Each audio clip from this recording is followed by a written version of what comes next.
Welcome to Spirits Podcast, a boozy dive into mythology, legends, and folklore. Every week we pour a drink and learn about a new story from around the world. I'm Amanda. And I'm Julia. And this is episode 102, Your Urban Legends Part 15. Coming back around with another Urban Legends. Gosh, I love these episodes so much. They're so good. Also so good, as always, our newest patrons, Meg, William, Anastasia, and Jeff, and our supporting producer-level patrons who come around every dang week to help make the show happen. Amara, Deborah, Jessica, Josie, Neil, Phil Fresh, Christina, and Philip. You know how when you go to another place and then you come home and that feeling of just being home is like super cozy and wonderful? That's what our patrons are like. Amazing. And I bet that our legend level patrons all have really lovely like house slippers to put on the moment they get in from traveling. So that would be Audra, Jack, Jess, Jordan, Leanne, Mercedes, Sandra, Sarah, Stina, and Zoe. What pleasing alliteration. So good. Thank you for all the S names. And thank you, legend level patrons, and every single one of our patrons for your support. Julia and I just spent the weekend along with multitude friend Eric Silver at PatreCon, which is Patreon's annual convention for creators. And I cannot tell you how excited it made me to say, yeah, I'm a full-time podcaster. Like, yeah, we're able to do this because patrons like you support us and our community is incredible. And just hearing all the other Patreon creators talk in the same way about people that they consider like their family was just awesome. Yeah, it's fantastic to just know that you are here to support us and it means the world to us. It really does. Jules, tell us what local beer we were drinking for this local Urban Legends episode. Amanda, you know how much I love Dogfish Head. We have talked about it many a time. But good. I picked up at the end of the season the Punkin Ale, which is not pumpkin, it's punkin, because it's a pun, because Dogfish Head loves me. And we had that for our roundup this week. We sure did. And I actually took notes this week in a beautiful leather-bound book that was sent to us by some listeners, by TJ and Alana Skidmore. They are actually running a Kickstarter that I wanted to just tell you about because it's awesome. I love their products, and I just wanted to give you the heads up. They're called the Happy Leather Company, and so they are making mouse pads and valet trays, which is like a cute little tray you can put your keys and your wallet on, and leather-bound books. Amazing. Go to bit.ly/happyleatherco to back their Kickstarter, or if you're listening after November 2018, use that same link to go to their shop. They are great. They are super sweet. Love the stuff. So shout out to Happy Leather Co. My mouse is currently on a mouse pad right now that they made us, and it's absolutely like the coolest thing ever. With the Spirits logo. It's so beautiful. I know. It says creepy and cool on it. Which we are. Mm-hmm. Also, thanks to our sponsors for this episode, Honeybook and RX Bar.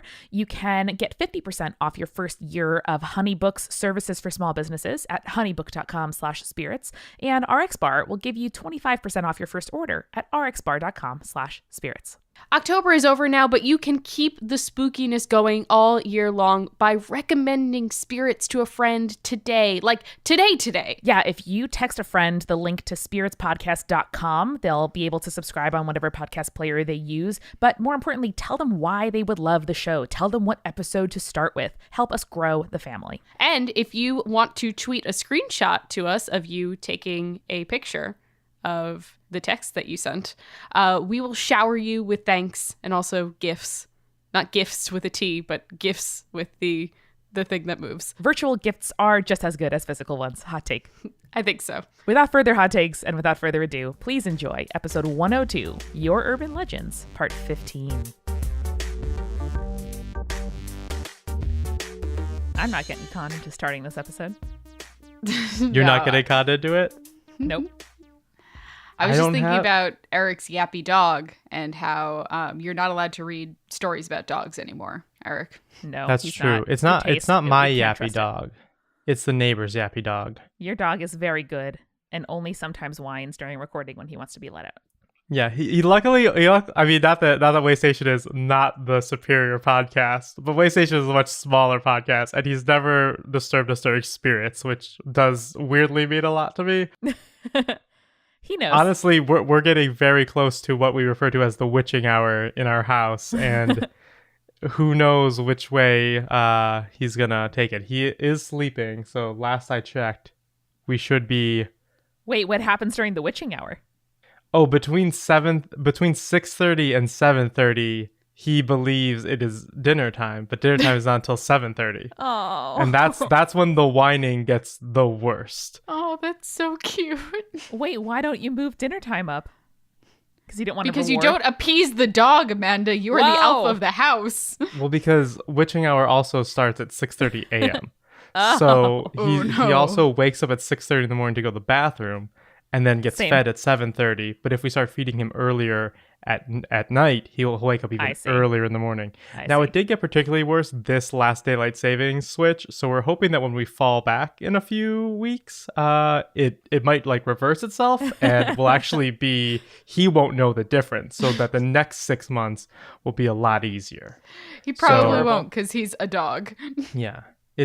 He won't know exactly. He won't know the time, which means his 6:30 wake ups will now be 7:30. His biological clock is going to move back. It's all good. You're Exactly. I think No, everything but when will fix itself. When we fall back, it gets earlier. So his 6:30 wake ups are going to be at 5:30. set. Is that how that works? Shit. I You're don't fucked, know. man. I'm sorry to tell you that I think your plan has to wait until spring. But spring just brings us to the current situation. Oh, yeah, no. yeah, it does. It does. So that's a story about a dog in which the dog doesn't die and becomes stoned, like the last time I did a story about dogs. We're so proud of you. Thanks now for we could all reminding do now we could all do our stories. You know what's great? I do have a story that's labeled not safe for Eric. Great. Let's- And I Start. think that's a great place to start with. I just want to say real quickly, not safe for Eric. It doesn't mean that it's not safe for me to read. It means we can't end on them. But I like that it's become shorthand for like, don't let Eric read this one because if he reads it last, it's going to be super sad and bum everybody out. Well, that's Yeah. why Julia said she now only selects emails labeled not safe for Eric because they are guaranteed to be the spookiest. The horrifying ones. It's true. That's what I'm here for. All right. So this email was titled True Campfire Horror Story Not Safe for Eric. Yeah. And they start with, I've been a listener for years and I've loved your Urban Legends episodes. That's when I was a wild. I know. Hold on. Years. I was just Like, going to say, guys, wait. Like, what a listen. That's thank you to all our listeners. But like, that's mind-boggling. That's like people are like, I've been listening for years. Guys, It's buck wild. if people live in a town where junior high comprises 3 years, they could have done all of high school listening to spirits as of February. Isn't that wild? Isn't that wild? It's so weird. That's a lot of very specific caveats, but that is wild. Listen, all I'm saying is that 3 years is a milestone. It is. It undeniably is. Gonna have to think of something really good for our anniversary. Okay, I let's go. know, we do. Sorry. When I was a kid, I used to go to a YMCA summer camp called Camp Ernst. As a camper, I had taken hikes to the historic cemetery on the property, and we'd been told the history of the land. Strange, I know, for a cemetery to be on a kid's summer camp, but it holds a lot of historic significance in the area. However, the year I first became a volunteer at the camp after I'd graduated from being a camper, our counselor sat us down around the campfire and told us a story about the land that we'd never heard. The young couple, both of which can still be found in the cemetery, and I have seen for myself, owned a big chunk of land that the camp is now built on, including the land that still covered the untouched forest. They tried for years to have a child, but this was way before anything could be done about such things, and they were nearly ready to give up when they found out that they were finally pregnant. Margaret Wright gave birth to a healthy but rather odd daughter named Renee. It was said that even at birth, Renee had thick red hair that covered her entire body, and that she was much larger than other children of her age, described at nearly 6 foot by the age of 10. I heard groaning already. Here we go. That was just a very slow, scared what? Good. I was also nearly 6 foot at the age of 10, so that's not too bad. All right. You weren't covered with thick red hair, though, so that's a plus. That's true. Although her parents loved her, they opted to keep her home from school. Back then, you could choose to do so, to save her from ridicule from the rest of the town. I feel like I've heard this story before, not gonna lie. Moving forward, though. She spent most of her time with the animals on the farm and grew quite fond of them as a result. One day, people started noticing small animals on their land were dying strangely. Their bodies were found limp in the woods with their heads turned completely backwards. It says, in quotes, pause for Amanda's reaction. No! There we go. No. Also, Amanda was before Amanda had heard that, there was a lot of facial reaction. Oh, yeah, no, my very eyes were big wide-eyed as- and leaning back from the mic, just so everyone knows Amanda was properly reacting as expected. My eyes were big as $50. Of course, the townspeople immediately assumed that this was the work of the strange Underhill child, but Renee's parents assured them that she would never do such a thing. She loved animals. But the killings didn't stop. They got worse. It started with squirrels and raccoons and maybe a cat, but then people found their dogs dead in the woods, and then goats and even cows, all with their necks snapped and turned 180 degrees. Fuck. Each time, someone would come up to the Underhill's door demanding repercussions until finally nearly the whole town showed up like an angry mob. Scared for their daughter's life, the couple agreed to lock her in the barn for the night. If any killings happened that night, they knew it wasn't her. The town awoke the next morning in a panic. In the night, a young girl had gone missing, and Renee had escaped. Satisfied with their answer, the townspeople grabbed their torches and pitchforks. Renee was soon found in the forest and murdered. In a show of cruel irony, the girl who'd gone missing was found soon after Renee had been killed. Unable to live among the people who had killed their daughter, Michael and Margaret sold their land and moved away. Eventually, it fell into the hands of the current owners, and they started a summer camp there. Stay with me here. It gets better. No. No, wait, there's more? There's more. I'm quitting the podcast. I don't accept that was a start before that, then the middle, and then the ending. That was a whole arc right there. We had the whole witch's hat. We're over the hump. We're in the denouement. This is where we have to another relax. one. There's another hump, a cool ending. Here we go. A few generations after the Underhills, a couple of dudes were getting rowdy at a bar nearby and started telling the story of a red-headed Bigfoot that lurks through the woods and her family's old land. Sightings of Renee were and are common. One such dude bro, intent on disproving the myth, drunkenly agreed to stay the night on Renee's grave. Pause for Eric's reaction. Don't do that. That's just like, I don't know. I like that they knew I was going to be the one that read this too, because there's no pause for Julia's reaction. Yeah. How about instead you do anything else? Maybe. Yeah. How about instead you learn knitting? How about instead you play a banjo? How about instead you play bocce? Banjo music. I love banjo music. Me too. I'm not surprised by that. I love it. When they arrived, his buddies literally chained him to a tree to keep him from backing out and left him there. The best part, the next day was a Sunday morning and they forgot him until after church. When they finally returned the next day... These don't sound like church-going folks. No, probably not. I don't mean to poke holes in the story, but these don't sound like church-going folks. So when they finally returned the next day, he was exactly where they'd left him, leaning on Renee's tombstone. Head completely backwards. No. No good. Also, was he was tied to a tree and on the tombstone? No, they tied him. Yeah, like I guess there was a tree next to the tombstone. I don't know. Listen, I wasn't there. Okay.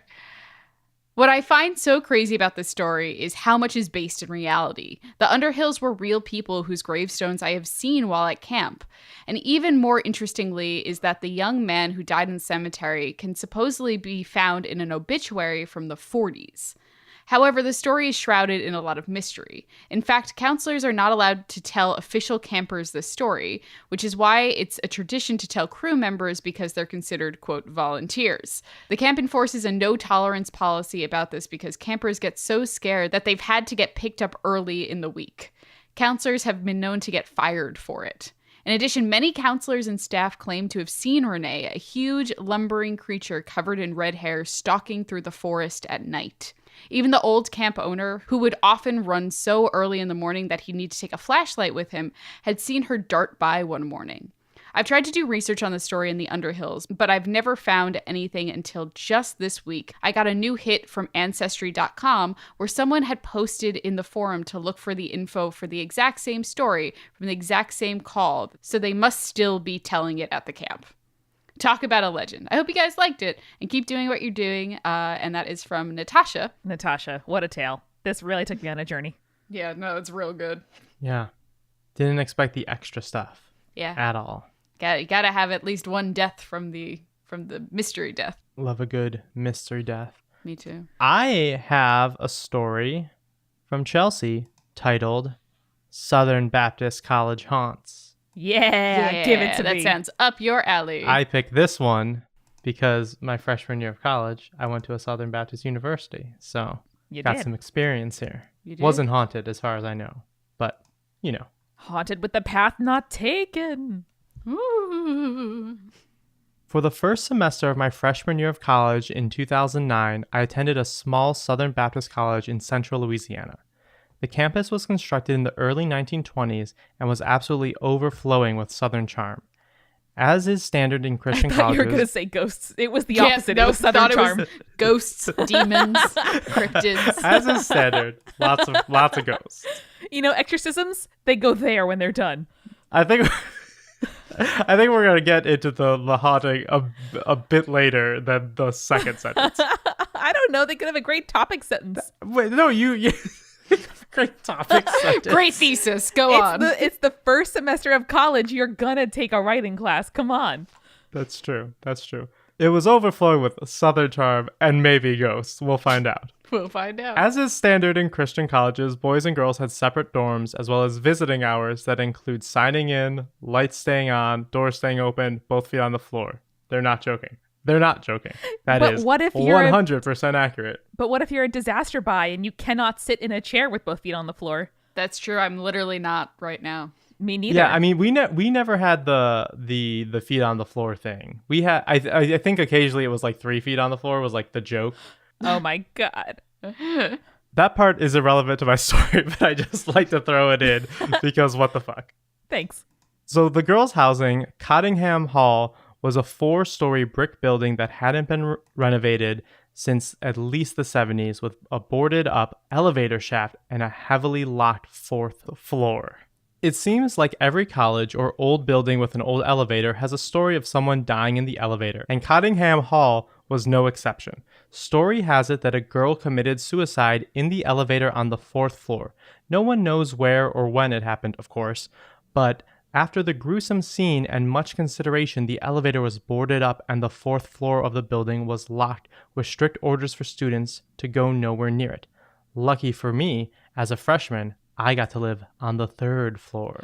Ooh. Also, like, not making your stuff accessible to people who can't use stairs just because someone committed suicide seems kind of shitty. Yeah, well, maybe there could be another elevator in the building. Okay. I don't know. It doesn't Could seem be. like it's a 2 elevator kind of building. That's true. Our dorm had 4 floors and 2 elevators, All so it's possible. It's possible. Also, if it's a freshman dorm, you are not lucky for being on the 3rd floor. You want that 1st floor because you probably don't have AC, and you want to be as low to the ground as possible. That's true. That's And just loading in my your experience. stuff. Could Oh, be yeah. different. Within the first month of living in our dorm, my friend Alex and I started to notice odd things happening. First, I was trying to come up with a joke there about odd things that happened at the beginning of college and couldn't, and just Socks started in the randomly sentence appeared on and made doorknobs. myself go like that was dumb. Like the possibility of a sexual encounter, and then you go, nope, and run away. Exactly. Yeah. First, minor things like leaving and coming back, having things not where we left them. The kind of things you can just write off to stress. One night, things escalated slightly. Like that they escalated slightly. I thought it was going to say Just a little escalate bit. quickly because that's how things normally escalate in these stories. It's good But just pacing. this one just went just a bit more intense now. As Alex and I had just said goodnight and turned off our lamps, we heard what sounded like furniture or something heavy dragging on the floor above us. Nope. A noise coming from the 4th floor at Nope. 2 a.m. We both whispered, making sure the other was hearing the same thing, and then it stopped. We sat in silent panic for a few moments before deciding we were overreacting Terrifying. and tried to go to sleep again, when all of a sudden, 2 pictures literally flew from the walls and onto the floor towards the center of the room. No. Next morning, we picked the pictures up and put them back on the wall and tried to act as if everything was fine. It's chill. It's just some pictures that fell on the wall. Ugh. Just flew from the walls to the center of the room. Fine. It's No. fine. No. I don't like it. A few nights after this, Alex and I were sitting on her bed watching a movie and trying to relax Sorry, pause. What college freshmen are put together enough to have framed pictures on their wall and not just like a Fight Club poster with masking tape? Same. I mean, I've seen how like these Instagram people like deck out yeah. their rooms now. I feel like, I mean, when did you start college, Amanda? 2010. 2002. Okay, so this was before that. So I don't know. Oh, Maybe alright. you just didn't have the. Maybe instead of having sex, the Southern Baptists are having advanced home decor. I'm just baffled by Eric suggesting that you didn't have your shit together enough to have framed photos, Amanda, knowing you as a person who has their shit together. Hold on. Amanda is the one that suggested that no college freshman would have the time to do this. Not wanna even say, I had framed things on my I was walls. not making All any right. insinuation about Amanda not having shit together. She All 100% right, all has her right. shit together. She does. It's scary. I would never doubt you, babe. Honestly, I'm more confused that Amanda, presumably did have a duct-taped Fight Club poster on her wall. Didn't we all, though? I sure did, Eric. At least the masking tape or it was on the back of it, so it looked seamless. But Yes. yes, I sure did. Perfect. A few nights after this, Alex and I were sitting on our bed watching a movie, trying to relax, when we heard a loud crash from the area around the corner where our sink was. Well, that's relaxing. As adults, Nope. so relaxing. Hard nope. As adults do, we played rock, paper, scissors to see who would go. Look, and Yeah, I right. lost. Smart.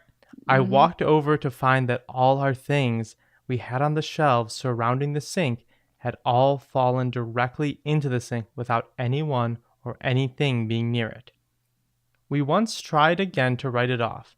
No one else was having these odd things happen, but I seemed to be one of those unfortunate people who get to experience things like this, and poor Alex was along for the ride.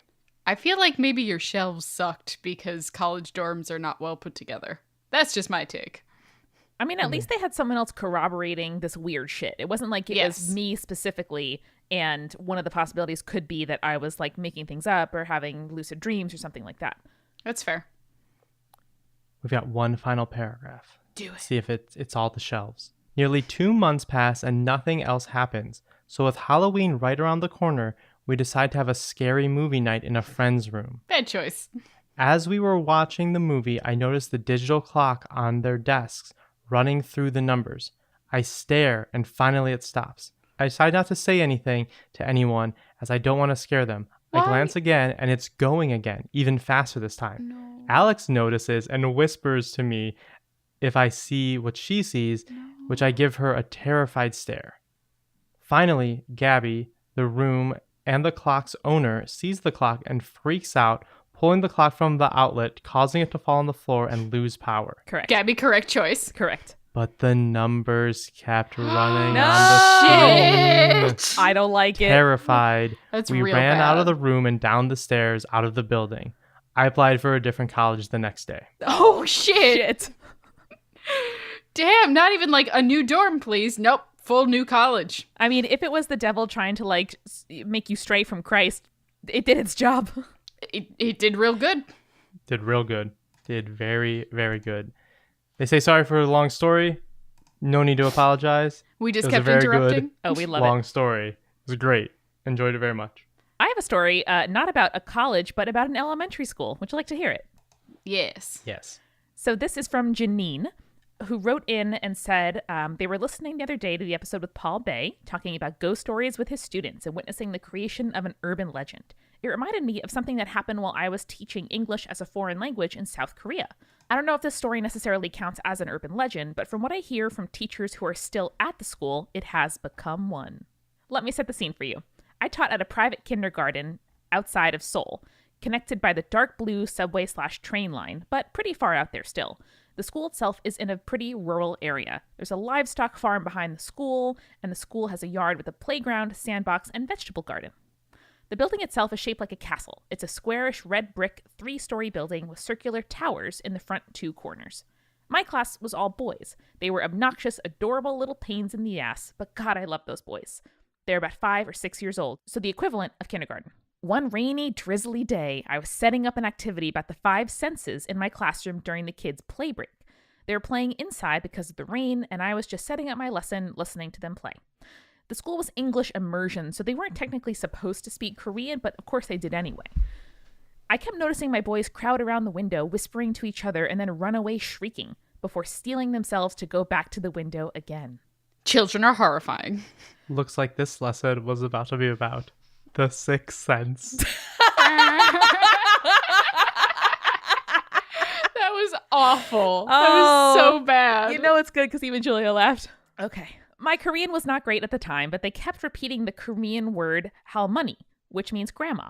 At first, I thought they were referring to the director of the school's mother, who was an elderly lady that helped out and tended to put the fear of God into misbehaving students, but I never heard them call her grandma before. Eventually, my curiosity got the better of me, so I walked over to the window. I peeked out to see what got the boys so worked up, but I could barely see anything except the swing set swinging gently. The school was in a sort of valley, so it often got very foggy and I couldn't see far. The kids continued pointing out the window and saying grandma. I finally gave in and asked them what was going on. You have to understand that they were 5 and 6-year-olds who usually hadn't spoken English before, so getting them to explain things to me often turned into a theatrical performance. They have to use words that they know to describe words that they don't know, combined with gestures, acting things out, and occasionally drawing pictures. It sounds like me ordering in French. Yes. It's essentially playing charades with a bunch of Korean kindergartners, and in case you're wondering, it's even cuter than it sounds. It does sound adorable, despite how horrifying children are. Seeing an opportunity, I canceled the lesson I was planning and sat my boys in a circle in the middle of the room, and we spent all next class period discussing the grandma ghost. The boys were more focused and using more language skills than I had ever seen them in any lesson, even the really fun ones. I learned that the word I thought meant grandma really just meant old woman, and they'd been seeing a creepy old lady ghost who comes out of the fog on rainy days. Wonderful. She has long, messy gray hair, and they showed me the exact shade by picking out a specific gray crayon. A, these kids are fucking geniuses. B, how terrifying is that? 5-year-olds don't know to make up details that specific to sell a lie. Yep. That's all I'm saying. Yep. All right, so long, messy gray hair, all black eyes, and a dirty white shredded hanbok, Korean traditional clothing. She only comes out when it's cloudy, but especially when it's foggy. She was apparently dead from some sort of choking or hanging. There were a lot of boys miming wringing each other's necks and making choking sounds, which dissolved into giggles for a while. How do they know that? I don't know. It's got much less cute of a picture, I must say. Uh-huh. I tried asking them what she did exactly, but they didn't seem to have an answer, except, "Teacher, we run away," accompanied by a shrug. Apparently, no one had been caught yet. I'm guessing for the murder. Or no, like they're like the children ran hadn't away. been caught by the ghost. So they had been caught by the ghost. They don't know what's up Smart. with the ghost. Smart. Runaway kids. That's a good instinct. Smart. Good choice. Then I asked what her name was. I'm sorry. I was just thinking of the John Mulaney bit. Which one? Go ahead. Which one? Street spots. Shoot. Money club. Ah! Okay. Run away from the ghost. Okay. Secondary locations. Haunted ones. Okay. I asked the boys what her name was and was met with looks of abject horror. "No, teacher, no name," they exclaimed. One boy stood up and actually covered my mouth with his hand. Damn. I couldn't get anything more out of them about this. I still don't know for sure if this meant she had no name or that it was somehow dangerous to speak or find out her name. After this conversation, I learned that the story of Grandma Ghost was not contained to my class. I questioned kids from other classes, and they all had a similar story independently of each other. Side note, Janine, this is such a great investigatory practice. Like, you have good instincts. You are getting us data. You are giving us details. Well done. Some of the older kids knew the story but didn't seem to believe it, while some insisted they did believe it but would laugh and giggle about it, and others seemed genuinely afraid. However, on rainy or foggy days, I would still catch even the more mature students glancing nervously toward the playground and staying away from the windows. I have since learned that the old lady ghost is a common trope in Korean media and culture, so it's not like the boys pulled it out of thin air. But the legend of the grandma ghost persisted throughout the year I worked there. After thinking about the story, I contacted some of my former coworkers still at the school, and they immediately knew what I was talking about. Most of the kids I taught are no longer there, but the grandma ghost is still talked about and feared. Apparently now she is known to be a vampire and the cause of all broken equipment and dead vegetables in the garden. Checks out. I also talked to some of the teachers before me, but they had never heard of it. So we think it originated with us. Oh, that's so cool. Wow. Right at love the it. origin of the story. All right, so Janine Hell says yeah. stay creepy, and Janine, we will. But first, let's go get a refill. Let's do it. So, Julia, this weekend at PatreCon, it was so awesome to chat with people about their artistic creations and the communities that they are cultivating on Patreon. But something that everybody had in common was like, so money sucks, huh?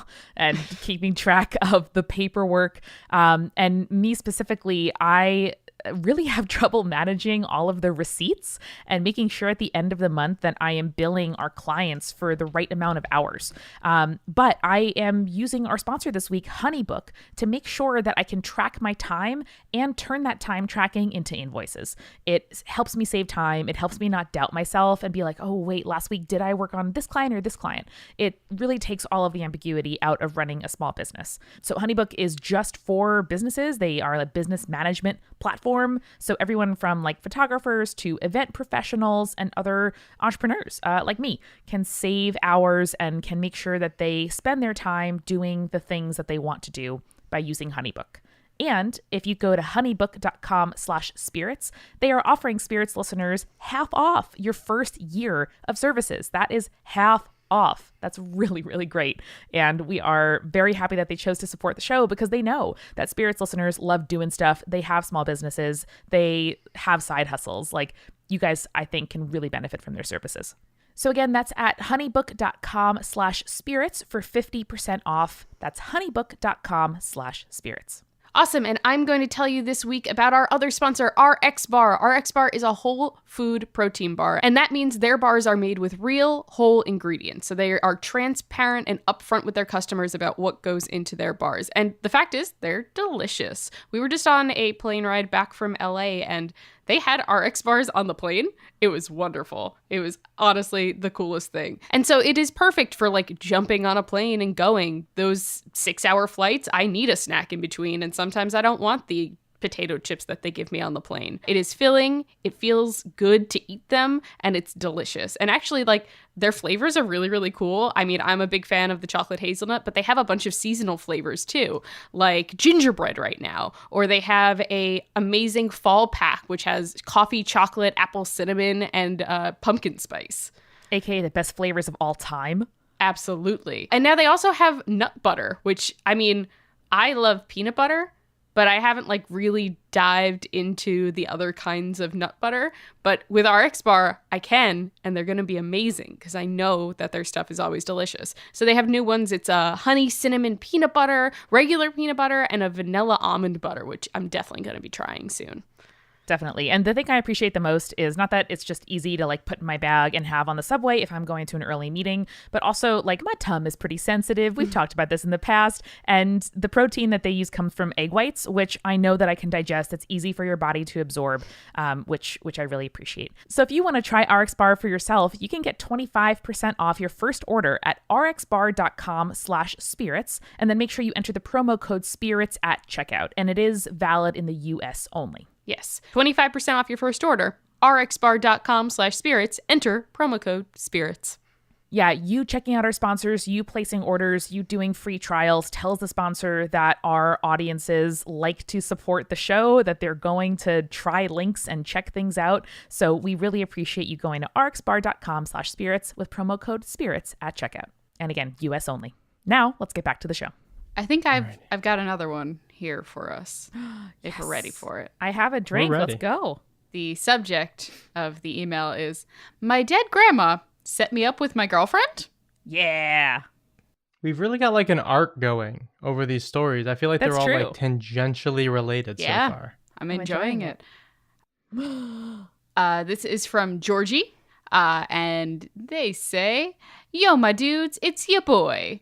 Okay, so this is less an urban legend and more of a slightly supernatural gay romance. So who else to share it with you but you guys? Yes, our brand, it has come together. It's really good. So this happened about 2 years ago when I was spending the night at my auntie's house so that we could go to London the next day for my birthday. We went to a cat cafe. It was great. My dad ended up coming around that night, so it was just me, my auntie, and my dad. You see, my dad's side of the family is very superstitious. Their mom was apparently someone who could read tea leaves and use crystal balls and see ghosts, all of that shiz. And just my luck, it's supposedly passed down to every second generation's eldest child. That's me on my dad's side. Like twins. Yeah, not really important, just something I felt like mentioning. Anyway, so my dad, auntie, and I were just chilling when my dad suddenly decided that we should try to talk to the dead with this Ouija-type game that ties with their family. So being the spoopy and edgy child that I am, I agreed. The game is called Glassy Glassy.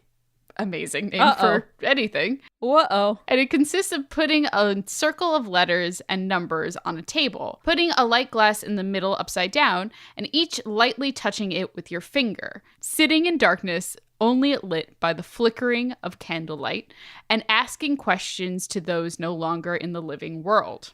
This sounds like what the Ouija board was before it became a mass-produced product. I agree. This seems like a homemade way to speak to the dead.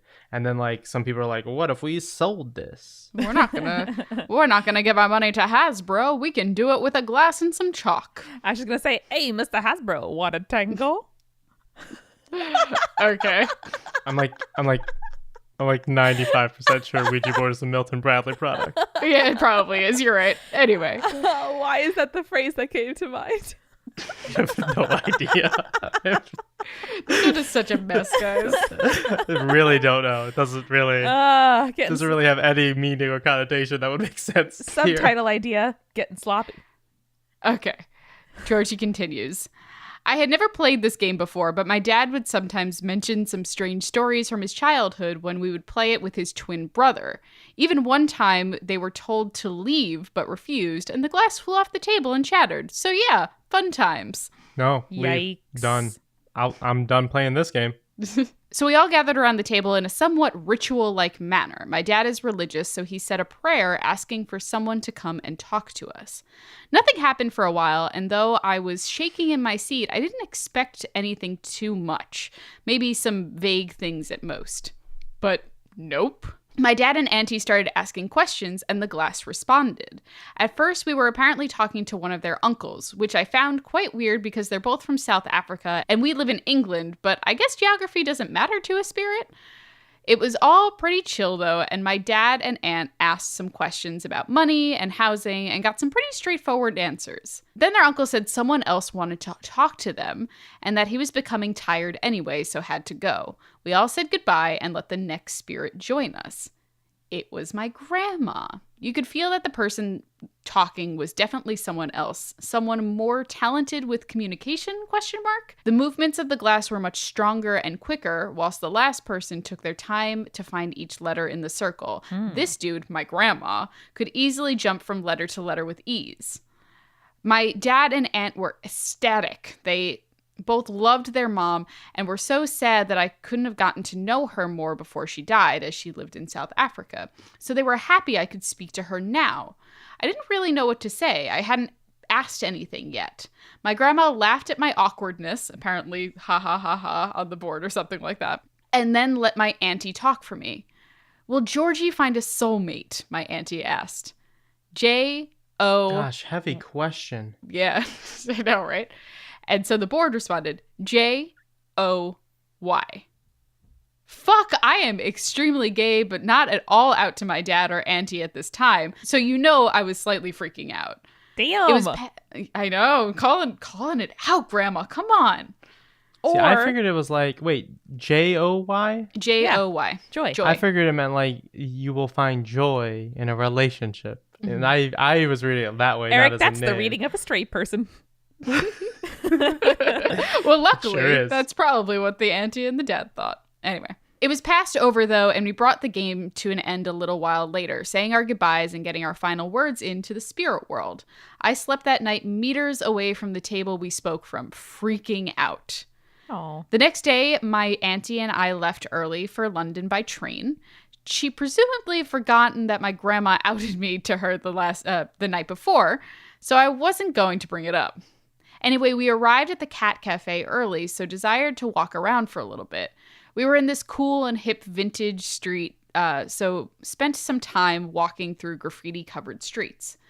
Then I spotted something. A shop across the street with big, sleek letters above the door. Joy! The freaking shop was called Joy, so you know your boy had to get themselves in there. My auntie and I walked in. I hadn't mentioned the connection I made from the night before, though I kept my eye out for anyone. The shop was relatively empty, so I started to look around at what was actually in the shop. The walls were covered in vintage clothing and records, random knickknacks on the shelves, and some really cool random socks. But one table in the middle of the shop caught my eye. It was covered in the color yellow, bursting with sunflowers and bees, little books and fairy lights, poetry and Polaroids, all dipped in the color yellow. Whoa. Okay, this might not seem like much, but I think we can fast forward to now. I am dating the most amazing person I could ever think of. Her favorite color is yellow. She has an obsession with bees and sunflowers, loves when we read books together, had almost as many fairy lights as me, and takes way too many pictures of random things. Her name isn't Joy, but damn if she brings it. Oh. It sounds So like they might be cute. dating Amanda. Everything is true, not sunflowers. So that was a much more pleasant and upbeat story than I usually tell, but it was too cute not to. It really Adorable. was. I would love to give you a kind story about someone's grandma, but it does have a creepy edge to it. Yeah, So that's my jam. This is another urban legend from my grandma, from Naz Lee, whose first ghost story in Yes. our Grandma Extravaganza episode still stays with me. What was her first story? Do you remember? Yeah, it was the like kindly old man spirits in their flat in Turkey. Oh, the one that was like wanted to help teach Okay. people how Yeah. to read. Yeah. Okay. Yes. I Love couldn't that remember one. if it was the Hellpeppers because I feel like the Hellpeppers were around that time too. It was around that time. Yeah, but no, Nosley's grandma was like, yeah, no, it's there. What do you want? Today I have another story told by my grandma, which reminded me of one of your Irish myth, changelings. I would like to share that creepy story with you. Do it. My grandma has 4 other siblings, an older sister, 2 older brothers, and 1 younger brother. They believed her younger brother was either a changeling or cursed by his name when he was a baby. Those are Yikes. very specific things to assume. Continue. My granduncle, who I know as Zeki, was named Muhammad when he was born. He was a sickly baby and had some developmental problems and couldn't walk by the age of 4, so his parents took him to a doctor, but they were unable to find a cure. So they started to look at other options. My great-grandmother took her sick child to an old religious man in the village who was known to cast or broke spells by prayer. He took a look at the child and says there are only 2 reasons for this condition. The first possibility is that the name they had given him was too heavy for a young child. The second, he was cursed by jinn. I mean, honestly, either one. Those are pretty legit. Not good either way, for sure. Naming a child after the Prophet Muhammad, he said, could be too much responsibility for some babies, so much so that it could make them sick. He suggested that they change his name to something lighter, a name that would not give him too much responsibility. So his mother decided to change his name to Zeki, which means intelligent and bright.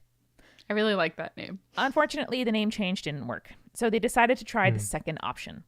The old man told them to perform a ritual which would convince the jinn to give their real child back. Side note, I didn't know that jinn and changelings were had a tradition there. I'm Yeah, neither. fascinated. If any listeners have grandmothers or parents or themselves who have jinn lore knowledge, please get in touch. So the ritual to convince the jinn to give their real child back meant my great-grandmother and her eldest son would go to a graveyard at midnight with the child.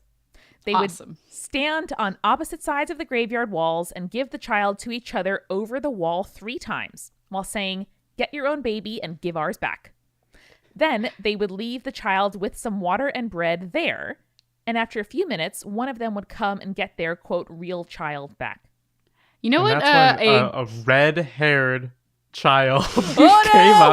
up, and they're all linked. It's all one story again. You know, I was gonna say, best place to leave your child while child rearing is clearly a graveyard. I mean, I Best think it's place really to have interesting. babysitting happen. Extreme measures for extreme They curses. changed Julia. his name. Yeah. Yeah. So they did that. And my great uncle, who was a teenager at the time, went to get his brother afterward. So the older boy got the younger boy back. To this day, he says he heard whispers in the dark that said, "Give our son back, give our son back." He freaked out and ran with his little brother away from the graveyard. Yikes. Zeki got better after a while. It turned out that he had a calcium deficiency, and he was better after some supplements. People are very good with telling I'm stories. sorry, I don't mean to, Okay. I don't mean to laugh at that because that's like a really serious thing, and he like couldn't walk for 4 years. That's very good. This is where the podcast pivots to a brand endorsement of gummy vitamins. People are very good with telling stories and coming up with explanations when things are difficult to understand.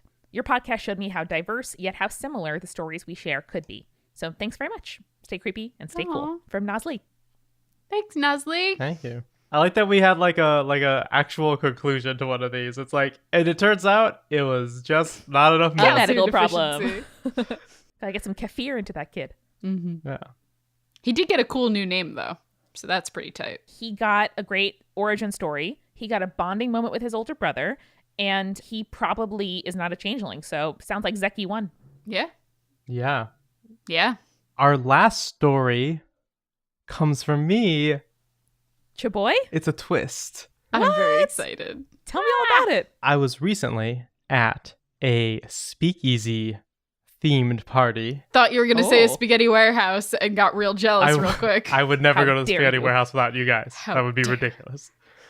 I was at a speakeasy themed party, and down in the basement, one of my cousin who was hosting the party's friends was doing tarot card readings. Ooh. Whoa. And I was like, I've never done that. And there was like not a lot of people hanging out down there. So I was like, why not try it out? So I mean, I did. if it went bad, we're gonna find out why. So I mean, I'll go through the wide sweeping details because I'm no expert in this. So there's a lot of things happening, cards flipping and stuff, and I think I got most of it. I don't know what kind of deck they were using. There were 4 suits, and they were based in land, water, air, and fire, maybe. So it was like a Huh. specific type of tarot. I don't think it was like your traditional tarot card, but I did some googling, and there are sets of tarot that use like suits of stuff. Most tarot uses suits of stuff, but interesting that they did an elemental tarot. That's not exactly. something super common. That's what I thought. And they started the reading by putting a bunch of cards face down on the thing, and they asked me about a specific thing that had happened recently in my life, so they could pick a card to represent me, Gotcha. which feels like a bit of a hot read. Oh yeah. Because now they've got details out of me, and they're able to start adding things to that whole conclusion Sure, about sure. it. But my girlfriend recently had back surgery. She's doing fine. She's on the mend. But I gave the person that kind of example as something significant happening in my life. Sure. The first couple cards, I wasn't really understanding where they were kind of coming from. Like the thing that, what was it? The thing that is the underlying issue, and the thing that is the thing that controls everything, and the past and look forward. But as it went on, it was interesting. Almost all of my cards were face cards, Ooh. except for, That means the ones with kings and queens and stuff. well, I guess in They the were part of the traditional deck major cards, they arcana? were, but they were major arcana cards. Oh. Thank you, Julia. You're welcome. Which like in this deck, I asked them afterwards. I think they said there were 89 cards in the deck or something like that, and only 16 of them were face cards. Yeah, it's only like a the fifth of it. odds, like the odds of like all but 1 or 2 of mine being face cards is like very, very crazy. I mean, like just statistics, like outside of any magical thing, Right. That's extremely low. The universe had shit to tell you. Yeah, and it was they said that it was showed signs of a very interpersonal reading instead of like a wide sweeping kind of like here is your future kind of thing. It's like this has very specific things. The most interesting thing was there were like 3 cards that were like the underlying thing, and then like I don't remember, like the future, and then like the solution.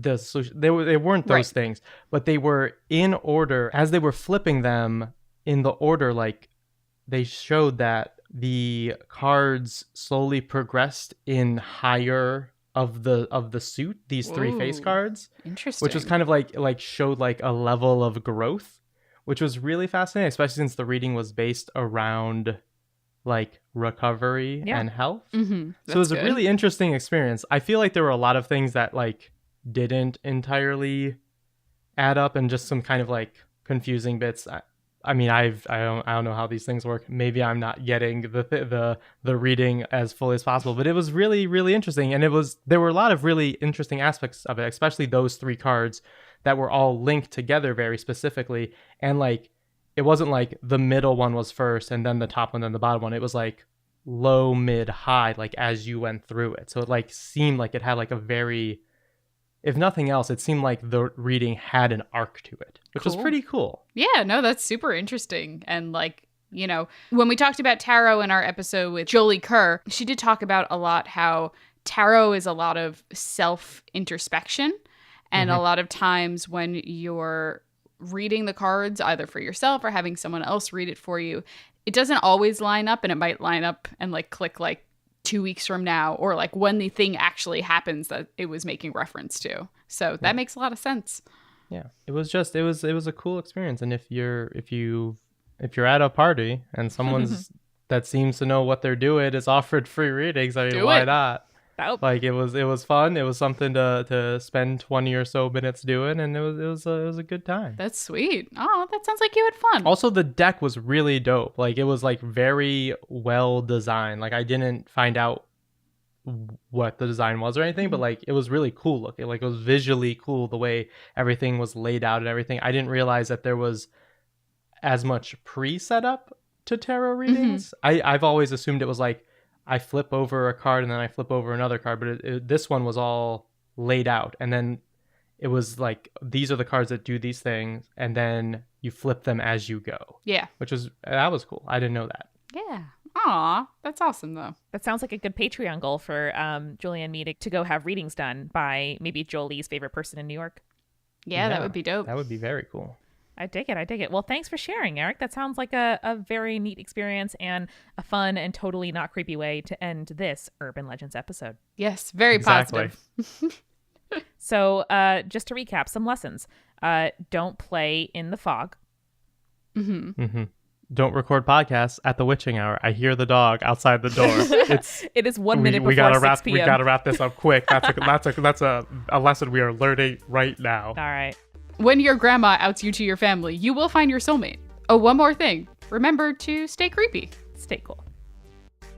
Thanks again to our sponsors this week, HoneyBook, which is a platform for small businesses. At honeybook.com/spirits, you can get 50% off your first year. And RX Bar, a whole food protein bar with a bunch of cool new fall flavors that you'll want to check out at rxbar.com/spirits, where you can get 25% off your first order with promo code SPIRITS. Spirits was created by Amanda McLaughlin, Julia Shafini, and Eric Schneider, with music by Kevin MacLeod and visual design by Allison Wakeman. Keep up with all things creepy and cool by following us at Spirits Podcast on Twitter, Instagram, Facebook, and Tumblr. We also have all of our episode transcripts, guest appearances, and merch on our website, as well as a form to send us your urban legends at spiritspodcast.com. Join our member community on Patreon, patreon.com/spiritspodcast, for all kinds of behind-the-scenes stuff. Just $1 gets you access to audio extras with so much more available too. Recipe cards, director's commentaries, exclusive merch, and real physical gifts. We are a founding member of Multitude, a collective of independent audio professionals. If you like Spirits, you will love the other shows that live on our website at multitude.productions. And above all else, if you liked what you heard today, please share us with your friends. That is the very best way to help us keep on growing. Thank you so much for listening. Till next time.